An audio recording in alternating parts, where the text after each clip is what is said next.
52 सीत की शंका। सीत की शंका। मार्ग में सीत ने रामचंद्र से कहा, आर्यपुत्र, यद्यपि आप महान पुरुष हैं, किंतु सूक्ष्म रूप से विचार करने पर मुझे प्रतीत होता है कि अधर्म में प्रवृत्त हो हैं। है नाथ, इस संसार में कामजनित 3 दोष ऐसे हैं जिनका उन्हें परित्याग करना चाहिए। पहला कामजनित दोष है मिथ्या भाषण, जो आपने न तो कभी किया है और न ही कभी करेंगे। दूसरा कामजनित दोष है पर स्त्रीगमन। आप एकपत्नी व्रतधारी और महान सदाचारी हैं, अतः यह कार्य भी आपके लिए असंभव है। तीसरा कामजनित दोष है बिन वैरभाव के ही दूसरों के प्रति क्रूरतापूर्ण व्यवहार। यह तीसरा दोष अर्थात क्रूरतापूर्ण व्यवहार ही आपके समक्ष उपस्थित है और आप ऐसे करने जा रहे हैं। आपने इन तपस्वियों के समक्ष राक्षसों को समूल नष्ट कर डालने की जो प्रतिज्ञा की है, उसी में मुझे दोष दृष्टिगत हो रहा है। आपके लक्ष्मण के साथ धनुष धारण कर इस वन में प्रवेश करने के कार्य को मैं कल्याणकारी नहीं समझती। मुझे यह उचित नहीं लगता कि जिन राक्षसों ने आपको किसी प्रकार की क्षति नहीं पहुंचाई है, उनकी हत्या करके आप व्यर्थ ही अपने हाथों को रक्त रंजित करें। मेरे दृष्टि में यह अनुचित और दोषपूर्ण कृत्य है।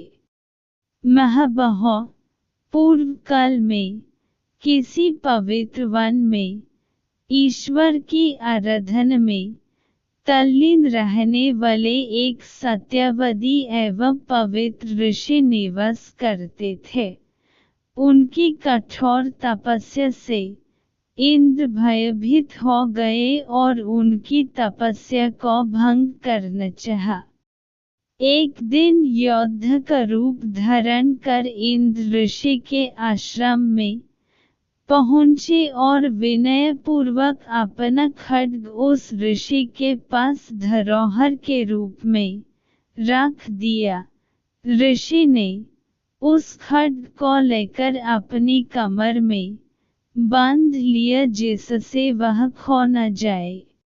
कमर में बंधे खड्ग के प्रभाव से उनकी प्रवृत्ति में रौद्रता आने लगी। परिणाम स्वरूप वे तपस्या कम और रौद्र कर्म अधिक करने लगे। हे स्वामी, शस्त्र और अग्नि की संगति एक सा प्रभाव देखने वाली होती है।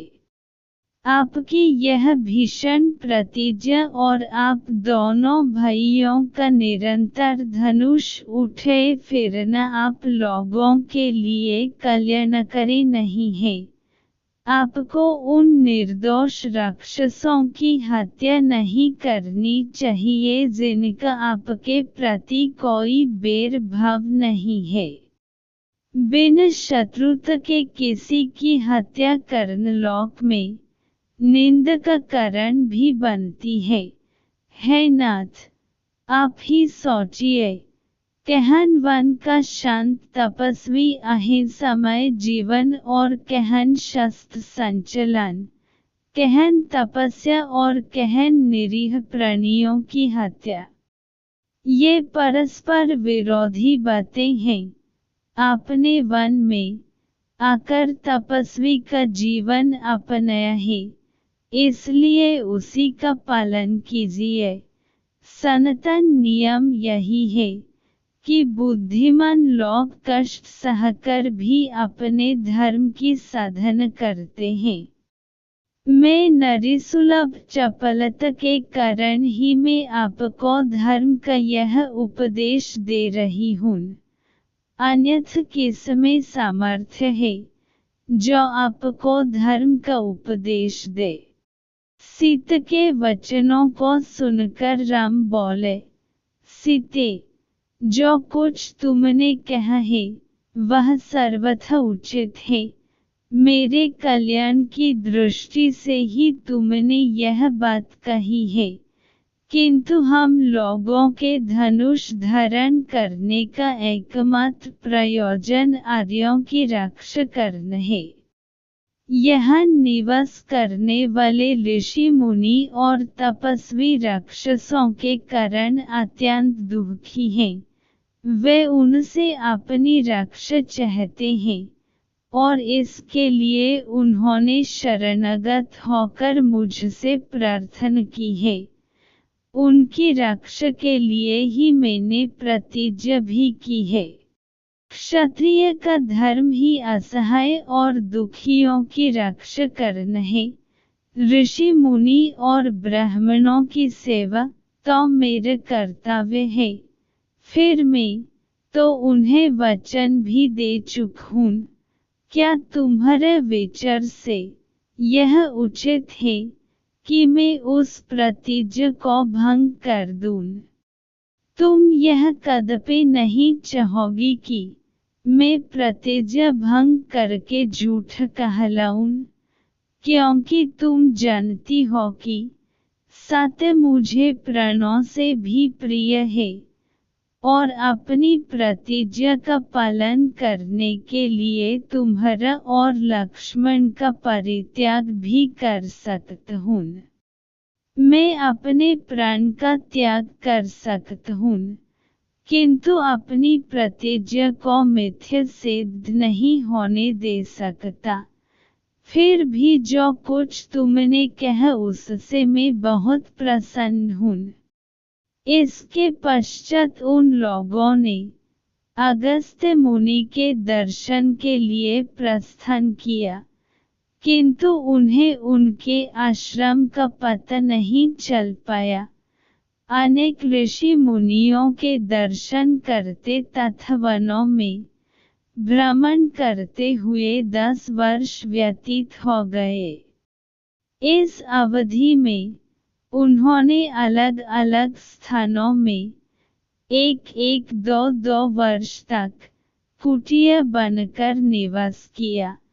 साथ ही साथ अगस्त्य मुनि के आश्रम की भी खोज करते रहे, परंतु अनेक प्रयत्न करने पर भी उनका आश्रम न पा सके।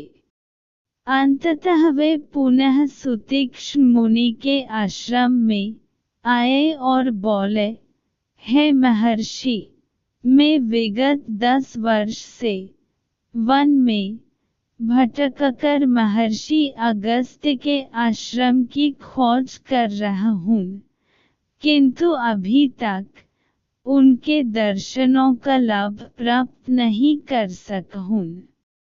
उनके दर्शनों की मुझे तीव्र लालसा है, इसलिए कृपा करके आप उनके आश्रम में पहुंचने के लिए मार्ग बताइए। मुनिराज सुतीक्ष्ण ने कहा, हे राम, तुम दक्षिण दिश में 16 कोस जाओ, वहां तुम्हें एक विशाल पिप्पली वन दृष्टिगत होगा। उस पिप्पली वन के वृक्ष प्रत्येक ऋतु में खिलने वाले सुगंधि युक्त रंग बिरंगे फूलों से लदे वृक्ष मिलेंगे। उन पर नाना प्रकार की बोलियों में कलरव करते हुए असंख्य पक्षी होंगे। अनेक प्रकार के हंसों, बकों, करंडवों आदि से युक्त सरोवर भी दिखाई देंगे। उसी वन में महात्मा अगस्त्य के भाई का आश्रम है, जो वहन ईश्वर साधन में तल्लीन रहते हैं। कुछ दिन उनके आश्रम में रहकर विश्राम करें। जब तुम्हारी मार्ग की क्लांति मिट जाए तो वहन से दक्षिण दिशा की ओर वन के किनारे चलना। वहन से 4 कोस की दूरी पर महर्षि अगस्त्य का शांत मनोरम आश्रम है, जिसके दर्शन मात्र से अद्वितीय शांति मिलती है।